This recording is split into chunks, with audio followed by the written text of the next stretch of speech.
बिस्मिल्लाहिर्रहमानिर्रहीम अस्सलाम वालेकुम। आज मैं आपके के लिए लाई हूँ बीफ बिहारी गोश्त की रेसिपी। बहुत ही मज़े का बनता है और बहुत ही आसान है बनाना। यकीन करें, आप एक बार बनाएंगे तो आप इसके फ़ैन हो जाएंगे। आपके घर वाले बार बार इसकी फरमाइश करेंगे। बहुत ही मज़े का बनता है और घर के मसालों से तैयार हो जाता है। कोई आपने पैकेट का मसाला नहीं इसमें यूज़ करना। बहुत ही मज़े का बनता है। आप ज़रूर मेरे कहने पे एक बार ट्राई कीजिएगा। वीडियो को आपने पूरा देखना है, स्किप बिल्कुल नहीं करना। और अगर वीडियो मेरी पसंद आए तो प्लीज़ मेरे चैनल को लाइक एंड शेयर ज़रूर कर दिया करें और सब्सक्राइब कर दिया करें। तो बिना टाइम ज़ाया किए वीडियो को स्टार्ट करते हैं। बिस्मिल्लाहिर्रहमानिर्रहीम। ये हमने बीफ का बड़े का बीफ गोश्त लिया, सॉरी बीफ लिया है हमने बड़े का गोश्त। तो ये हमने 1.25 किलो गोश्त लिया है। इसको हमने अच्छे से वॉश कर लिया था। 1 कप हमने ऑयल लिया है और ये खड़े मसाले हमने लिए हैं, लौंगे लिए हैं, तेज़पात लिया है, दारचीनी ली है और बड़ी इलायचियाँ ली हैं। इसको हम कड़कड़ा लेंगे। मैं कुकर का यूज़ कर रही हूँ, आप पतीले में भी बना सकते हैं। पतीले में ये थोड़ा बीफ ज़्यादा टाइम लेता है। अब हम इसमें ऐड कर देंगे 2 मीडियम साइज़ के प्याज। प्याज को गोल्डन ब्राउन कर लेंगे। अगर आप इसको पतीले में बनाएंगे तो ये 1 घंटा लेगा। तो कुकर में ये है कि ये आधे घंटे में तैयार हो जाता है। आपकी मर्ज़ी है, अगर आप पतीले में बनाना चाहें तो उसमें बना सकते हैं। ये टमाटर मैंने बड़े साइज़ के 3 लिए हैं। तो ये थोड़ा सा कच्चे मुझे लग रहे थे, इसलिए मैं इसका पेस्ट बना लूँगी, क्योंकि ये गलेंगे नहीं सही तरीके से। मुझे इसी तरह के टमाटर मिले हैं आज, सही पके हुए नहीं हैं, तो मैं इसका पेस्ट बना लूँगी। गोश्त को मैंने ऐड कर दिया है। प्याज को मैंने ज़्यादा ब्राउन नहीं किया, लाइट सा ब्राउन किया और बीफ हमने ऐड कर दी है। अदरक लहसुन का पेस्ट ऐड कर दिया है और साथ ही ब्लेंड की हुई सब्ज़ मिर्चें भी हमने ऐड कर दी हैं। ये फ्रोज़न पड़ी हुई हैं, टिक्कियाँ मेरे पास पड़ी हुई हैं, तो मैं ये इसका इस्तेमाल कर लेती हूँ। आप भी ज़रूर बना के रखा करें, आसानी हो जाती है बहुत ज़्यादा, जल्दी में आप कुकिंग कर लेते हैं।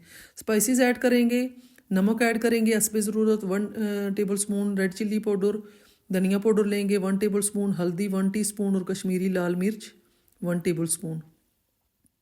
बस ये चंद एक मसाले जाएंगे, घर के मसाले। इन्हीं से बिहारी का सालन बहुत ही मज़े का तैयार होता है। अब मसालों के साथ इसकी 10 मिनट तक हम भुनाई कर लेंगे। अच्छे से गोश्त को भी भून लेंगे ताकि इसकी जो एक ईख सी होती है, स्मेल सी, वो दूर हो जाए।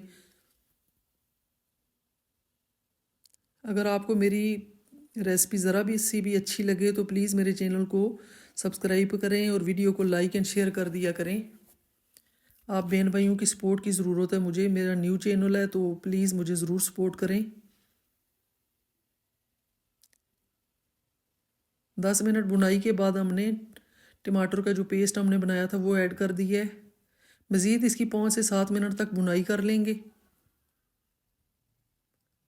ताकि जो टमाटर का पानी है वो ड्राई हो जाए। अब हमने इसमें ऐड कर दिया है 2 गिलास पानी ऐड कर दिया है। और अब हम इसको प्रेशर लगाएंगे आधे घंटे के लिए। अच्छा, ये नली की हड्डियाँ हमने ली हैं 2, ये भी ऐड कर देंगे। इसका बहुत अच्छा फ्लेवर आता है, बहुत मज़े का सालन इसका बनता है। जब ये पकेंगी ना तो इसका जो फ्लेवर है बहुत ही मज़े का आता है। तो आधे घंटे के बाद हमने जब कुकर को खोला तो हमारा बीफ गल चुका था और ये हमने कढ़ाई में ट्रांसफ़र कर लिया है। मैं आपको ये दिखा नहीं सकी, तो ये आप देख सकते हैं बीफ हमारा गल चुका है अच्छे से। थोड़ा सा पानी ड्राई कर लेंगे और एंड पे हमने कसूरी मेथी 1 टीस्पून और 1 टीस्पून गरम मसाला पाउडर ये हमने कुटा हुआ ऐड कर दिया है। और कोई चीज़ इसमें नहीं जाएगी। ये घर के मसालों से तैयार हो गया है हमारा बिहारी का सालन। बहुत ही मज़े का ये सालन तैयार होता है। फाइनल लुक आप देख सकते हैं। अदरक मैंने कटी हुई ऊपर गार्निश कर दी है। तो ये आप देख सकते हैं। आप इसको नॉन चपाती के साथ खाएं, बहुत ही मज़े का आपको लगेगा। तो ये थी मेरी आज की वीडियो। आई होप आपको पसंद आई होगी। तो अपना बहुत सारा ख्याल रखिएगा, मुझे दुआओं में याद रखिएगा। मिलते हैं कल एक नई और मज़ेदार रेसिपी के साथ। तब तक के लिए अल्लाह हाफिज़।